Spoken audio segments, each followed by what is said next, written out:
Roger Stone in here. I like Ron Paul. I appreciate Ron Paul. Ron Paul has said on air that half the contributions he got in one of his presidential runs were from InfoWars supporters, and that close to half in the next run. So let's be clear. I'm not bragging. I'm telling my audience, you were the biggest group that supported Ron Paul, who helped build the modern liberty movement.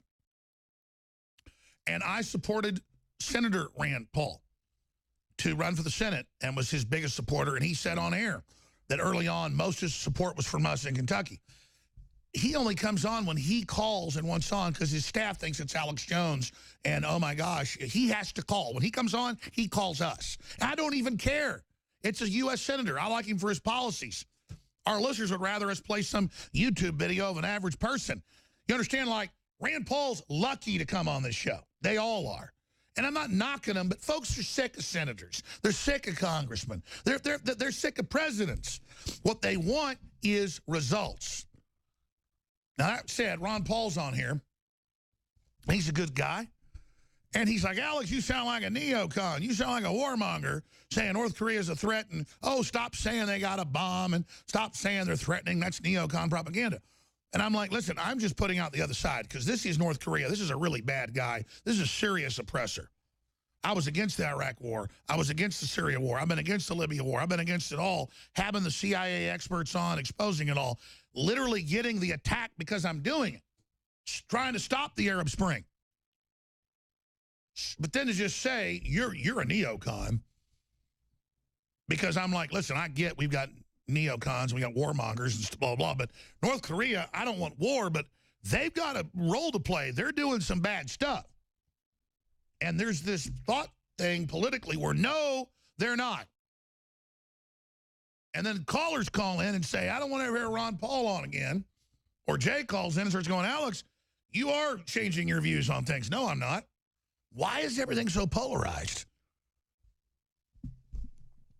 I support this country, and I support our military. And Trump is defeating ISIS and not going in like his generals want and kicking out Damascus and getting rid of Assad. And Assad's promising to have elections. That's what Trump said he'd do. It's what he's doing. He's doing what he said on the tax cuts. But North Korea and China, man, they attacked in 1949. Mao Zedong did. They came in with Kim Jong-il's father and Kim Jong-un's grandfather, Kim Il-sung. People don't even know these names. I do. I study it. Read books on it. I've had family that was there. North Korea is a horrible, horrible demon cult. I get our sanctions hurt them worse. I don't know what to do. But people keep acting like the North's not going to do something. The more you appease them, the more out of control they get. So this idea that I'm suddenly this big warmonger, former Marine Corps officer, I'm going to our guest right now, former Marine Corps officer, you know, who's been against all these wars, Joel Skousen says, no, this is different. This is real. And that's because he's really looked at the evidence. It doesn't mean we want a war. It doesn't mean we don't know we have neocons and warmongers. I don't want a war. It could trigger Russia and China and have a thermonuclear war. I want peace. But I can say North Korea is doing bad stuff. That's not war propaganda. That's the truth. So I don't get people that can't hold two ideas in their mind at the same time. And yet we've got our problems, but man, North Korea's, its leadership really sucks. Do you get where I'm going with this, Roger Stone?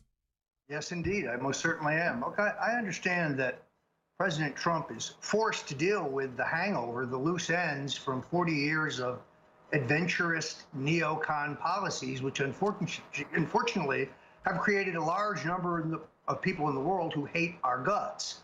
And unfortunately, that has to be dealt with. It's a dangerous world. Now, I voted for Ron Paul. I cast my last ballot as a Republican before I switched to the Libertarian Party, largely because I'd given up on the Republicans after the capture of the party by Mitt Romney. Now that Donald Trump staged the hostile takeover of the Republican Party, I'm back to the party of my ancestors and the party I'm most sentimentally comfortable in. But there's no question that you have to be realistic about the North Korean threat. I'm not for thermonuclear war over North Korea. It's hard for me to believe that we couldn't drop some special ops guys in there and take this guy out. He's insane. And his own people know he's insane. But they're also afraid that they might get shot in the head if they look at him the wrong way. Yeah, he's already killed a bunch of his family. I mean, he's a bad guy. We're not saying we want to have a war, but I can say he's a bad guy. Well, it's like those who say, we shouldn't be at war with ISIS.